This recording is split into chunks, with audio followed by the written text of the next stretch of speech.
Dnes budem odstraňovať problém pretrvávajúci už na 10 rokov na Favorite. A to je tečúci termostat, teda domček termostatu. Auto chladí v pohode, čiže není problém so samotným termostatom, ale tu zhora to stále tečie. Asi poviete, však to je easy, 3 skrutky, dáš to dole, nemeníš termostat, testenie, čau. Problém je, že niečo tam nie je v poriadku iné. Pretože toto je nové,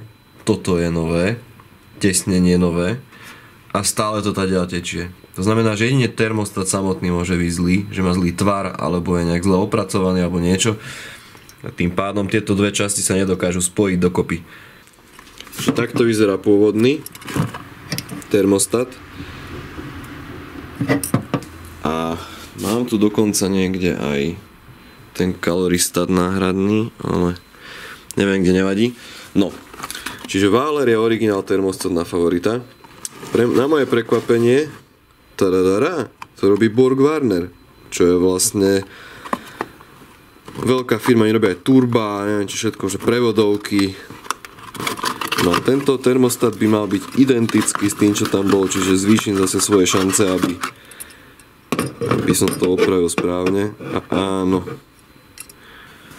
Prvá časť výmeny termostatu spočíva v tom, že uvoľním nádržku na chladiacu kvapalinu, teda expanznú nádobku, a dám ju nižšie ako je termostat. To mi umožní to, že do nádržky stečie voda z termostatu a nebudem to mať všetko obliate od chladiacej kvapaliny.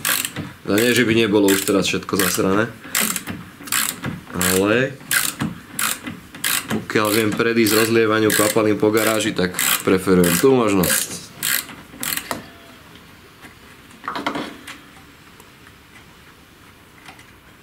Akože správny postup by mal vypustiť vodu, neviem čo, to sa bude diať tiež, ale zatiaľ to spravíme takto.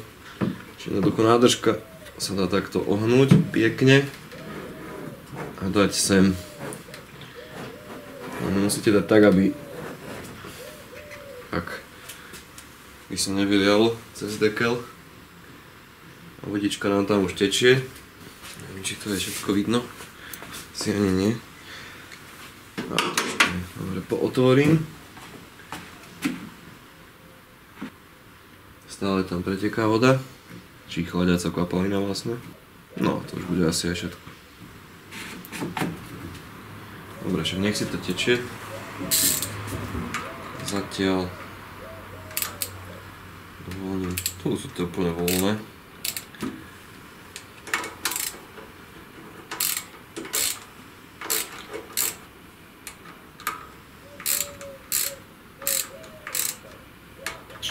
Ešte otázno, či tam majú byť tie pružné podložky. Si nie som úplne istý. Boli tam, keď som to menil, tak som ich tam zachoval. Ale nie som si úplne istý, či to tak má byť. Možno aj nie. Tieto skrutky nie sú nikdy úplne na fest dotiahnuté, len 7 Nm uťahovací moment. Takže to je len tak trošku. Jej, to sú zase úplne zasrané. Jak tam tečie tá kvapalina.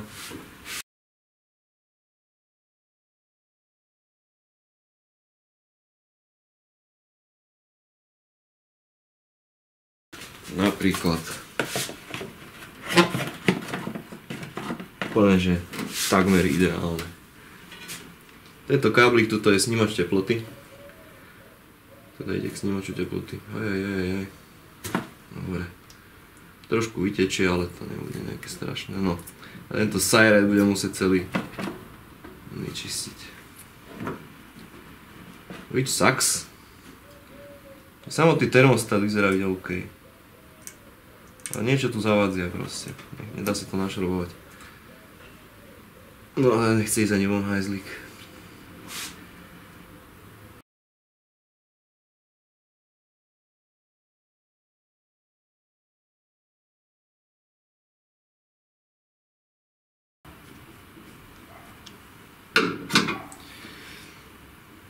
No a tak stručne, na čo vlastne slúži termostat? Pokiaľ naštartujete studený motor, tak vám voda prúdi len vlastne po motore, aby sa čo najskôr zohriala. To je tzv. Malý okruh. Nás to učili aj v autoškole, ale viem, že nie každého. Fúha, tá hadica. No dobre, už ide. Tu som menil, takže to je malý, OK.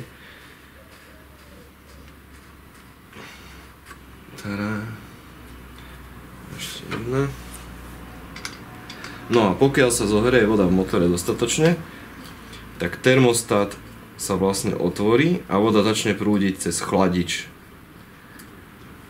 A tým pádom máte zapojený veľký okruh. A to by sa malo diať, myslím, že na favorite pri nejakých 87, 89 stupňov. Neberte ma úplne doslovne, lebo si to už nepamätám.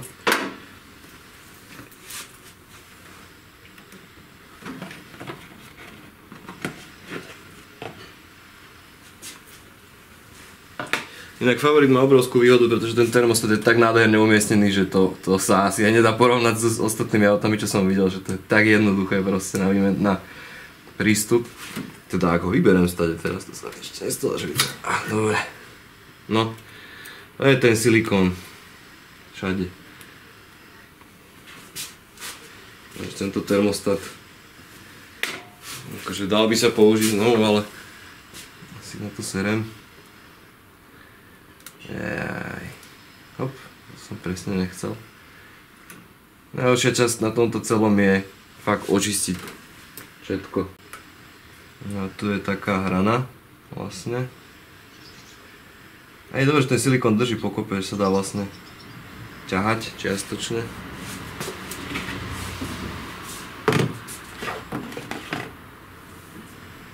Fakt treba dávať pozor, aby on nepopadal side-ride do motora. Ešte sa dá aj ten domček dať dole, celý tento, ale potom by som musel zase tam meniť tesnenie. A to sa mi úplne nechce.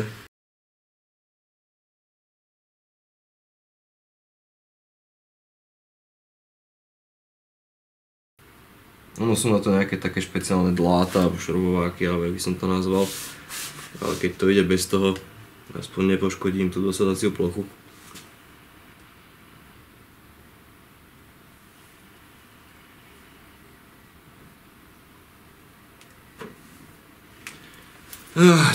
Nebudem vás týmto trápiť, lebo to je nadlho.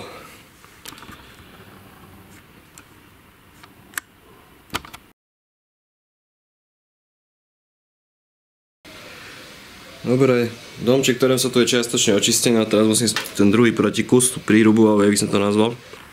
Ok, ďalšia vec, zobral som trošku prevodového oleja a tesne som do toho namočil, tak to vyzerá namočené. Čiže so svetle je nenamočené, to tmavé je namočené, čiže neteče z toho nič, neostáva mi to na prstoch, ale je to saturované. A to je, aby to išlo dole, plus aby sa do toho nenasala chladiaca kvapalina.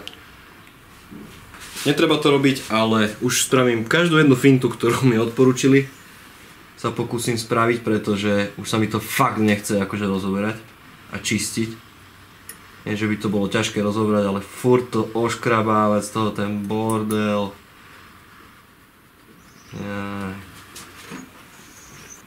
Dobre, dosadacia plocha je podľa mňa dostatočne čistá. Teraz ten termostat točím tak, aby tu je maličký ventil, to je na vzduch. Keď bolo zavzdušnené, aby vedel unikať, ten by mal byť hore, takto otočený. Dobre, že toto je as good as it gets. Skrutky. Musel som vymeniť aj skrutky, pretože som mal príliš krátke, som si uvedomil. Plus som sa pýtal dvoch ľudí s favoritmi, jeden mi ešte nestiel odpovedať, jeden, že tam nie sú určite VR-ové či pružné podložky, ale ploché. Takže to už boli ďalšie veci, čo neboli tak, ako majú byť.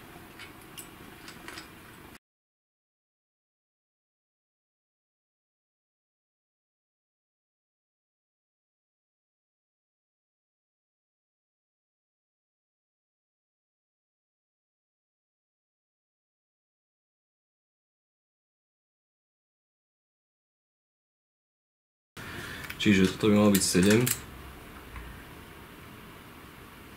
Postupne. Nie je nic ďaleka ešte 7, ale píšu tam 7 až 9. pekne postupne.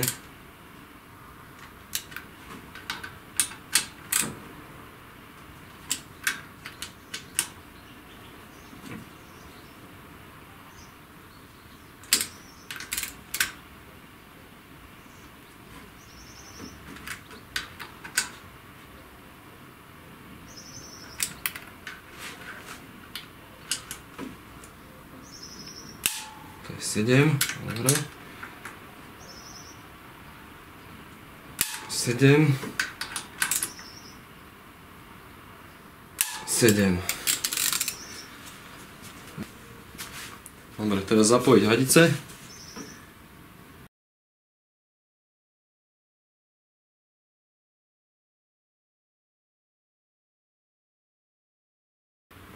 Dobre. Nádržka naspäť. A bude stekať.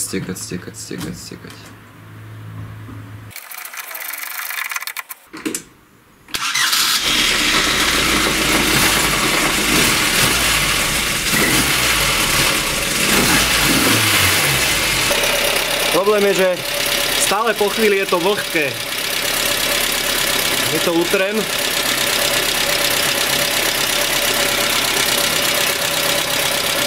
Je to suché, ale po chvíli to zase bude vlhké.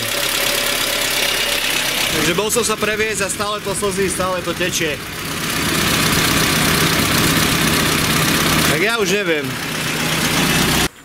Takže pokus číslo 4, alebo dokonca 5. Nevyšiel. Neviem, čo to môže byť tým pádom, lebo toto je presne podľa postupu, správne newtonmetre, správne skrutky, správne tesnenie, všetko je ako má byť, ale proste to tady fučí. A počujem, že ešte fučí expanska, takže mám pocit, že ešte jedna vec mi napadá, môže byť zlý pretlakový ventil na expanznej nádobke, že je vysoký tlak v systéme, ale mi príde, že to by sa nemalo stať. No ale skúsime to ešte, keď vychladne motor. Tak už mi nič nenapadá, len že viečko na expanske je zlé, tak som tam, vychodilo sa to trochu, dal som tam z druhej expansky, pretože úlohou toho viečka je udržiavať tlak v systéme. Je to vlastne ventil pretlakový. A keď stupne tlak, tak musí vlastne vypúšťať von vzduch. A keď sa to nedieje, tak je vysoký tlak. Takže tedy by mali byť nafúknuté hadice a iné veci a nič iné sa tu nedieje, tak skúsime nás zohriať.